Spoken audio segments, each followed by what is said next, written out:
Okay, diets make you fat.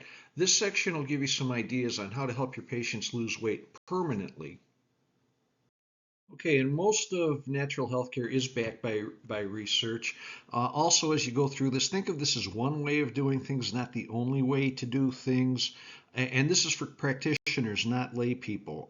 Zorex is mentioned a lot, mainly because they're not found on Amazon. They sell only to professionals. We think of fat cells as just inert bags of fat, but they actually produce a hormone called leptin, and leptin is monitored by the hypothalamus. And if you lose a lot of fat, your leptin levels go down.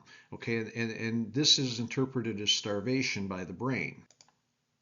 And since 1918, there was a book written by Lulu Hunt Peters called Diet and Health. And she was the one who came up with the idea of counting calories to lose weight. And it's kind of stayed with us, but there is a problem with that. Patients will come up with the idea of, oh, I have 100 pounds to lose. If I can, it's 3,500 calories in a pound of fat. If I eat 1,500 calories, I can lose 2 pounds a week. I'll be done with my weight loss in less than a year. They do something like that, or they do an extreme low carbohydrate thing, and they lose the fat rapidly because that's what everybody sells them. Unfortunately, that makes the body think it's starving. So when you're dieting, four things happen. Metabolism slows down. Weight loss causes the body to produce less T3 for any activity. So basically, it's slowing its metabolism down to make the most out of the calories you're giving it. Your leptin levels drop. Okay, there's such a thing as leptin insensitivity. So you're very, very heavy and you're producing a lot of leptin, and that's the level that your hypothalamus gets used to. So even if you drop a few pounds, it's going to interpret it as starvation.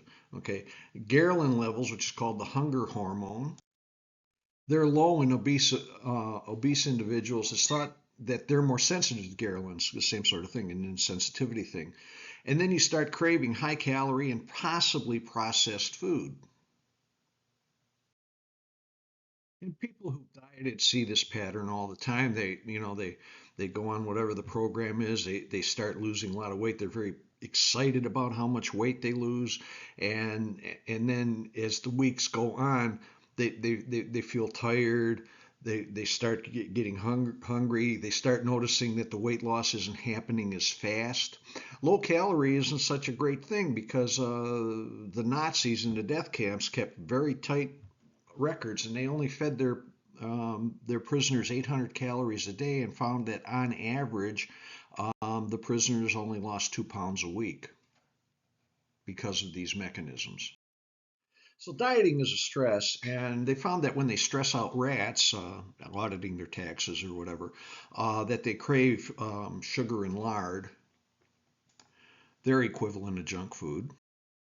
And also your leptin levels will go down, and the hypothalamus wants that leptin, so it knows that the processed foods high in sodium, high fructose corn syrup makes you more hungry, uh, and processed foods become very appealing.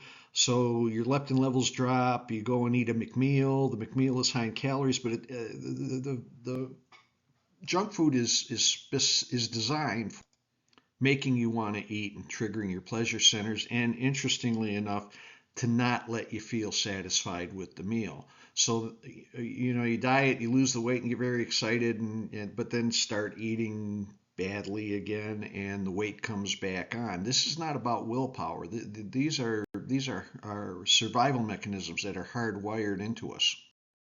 These are the references. I can send you the references. I also have this written, the material in this presentation is also written into a report, a PDF that you can give to your patients for patient education. Just email me and I'll send you one.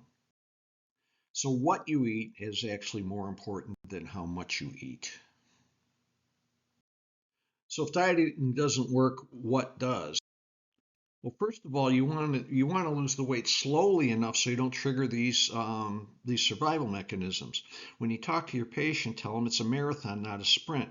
In other words, the goal is not to just lose weight. Otherwise, Keith Richards would be the great diet guru. Okay, it, it's a marathon, not a sprint. If you want to be thin, then you have to adapt the lifestyle of a thin person. Okay, reducing inflammatory foods and empty calories, chemicals, refined foods. We have the roadmap to health for that. Increase fresh produce, which gives you more fiber and polyphenols. Follow the insulin sensitivity program, including the roadmap to health. It can improve insulin sensitivity and help improve the microbiome. Fat people have different microbiomes than thin people. And some people have hidden food sensitivities. Hunting those things down and finding them is a good idea. In the midst of all this, you want to be telling them you don't care how much they eat. It's when they eat and what they eat. So to get started with this, you don't want to limit the amount of food. If they're hungry, they should eat. They shouldn't feel deprived.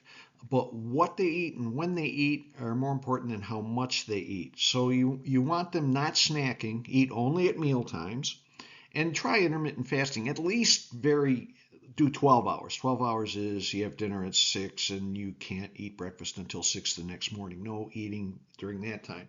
If you can get them to do 14 or 16 hours of fasting, that's even better. When you eat, you produce insulin, which stores your fat, and after 3 hours, you produce glucagon, which helps break it down. So you want to keep them making glucagon. Snacking is not a good idea when you're trying to lose weight. Give the roadmap to health, which avoids inflammatory foods. You want them to have foods with a glycemic load less than 10. On the roadmap to health, quinoa and sweet potatoes are around 10. I'm okay with that because it will help get them a healthier microbiome. And then you want them to exercise. And I'm not talking about hard workouts. A lot of these people are hypoadrenal, and hard workouts make them prone to injury. And that you're just talking a light workout, 180, your heart rate gets to 180 minus your age, a good brisk walk, but they should be doing daily exercise.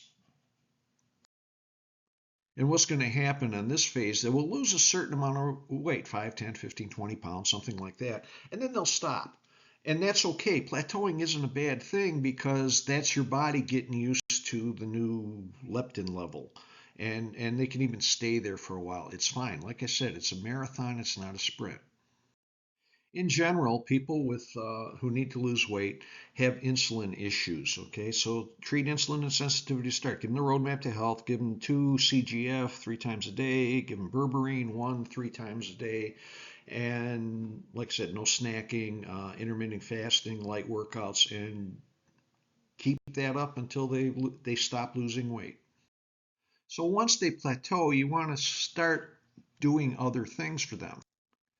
Find their core health issues, even with something as simple as a questionnaire. I've got symptomquiz.com. You're welcome to go and use it. You can also put it on your website if you want that. But check thyroid, adrenal, leaky gut, things like that, and start addressing it because it's not just about losing weight. It's about getting healthy. And if you're healthy, you are at an ideal weight. Increase exercise, maybe add some weight training, build up some muscle mass, which will ramp up their metabolism.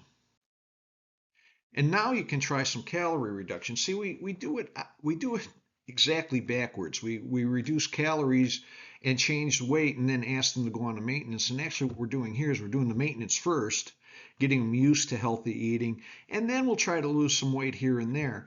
There's an online calorie counter. I know Mayo Clinic has one. Find your daily needs and reduce it by 5%. Just a slight calorie reduction, or set a goal. I'm going to lose another 5 pounds, and then stop again.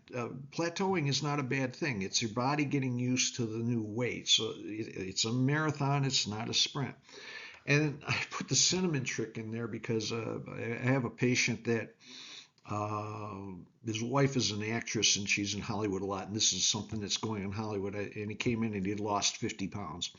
And the way he did it, and he was terrible, eating sugar and liking alcohol and all that kind of stuff. And what he did was he took a pint of water and powdered cinnamon and shook about 4 or 5 shakes into the pint of water bottle, mixed it and then sipped it all day long. And he said it kept his cravings and his appetite under control. So you can try that. Cinnamon is very good for insulin insensitivity, for one thing, if you look at the research.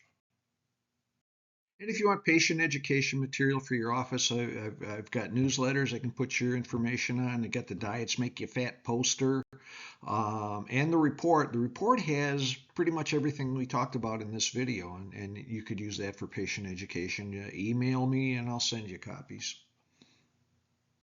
And if you need any help at all, there's my email address, paulgvarnas@gmail.com. Zorex, that's their number, 800-679-3027. If you use the code PV10 for your first order from Zorex, they will give you free shipping. The next video is going to be on foundational nutrition and heart failure. I think you'll be surprised at how much you can do for a patient with heart failure. Definitely better than what the drug therapies are doing. We'll see you then.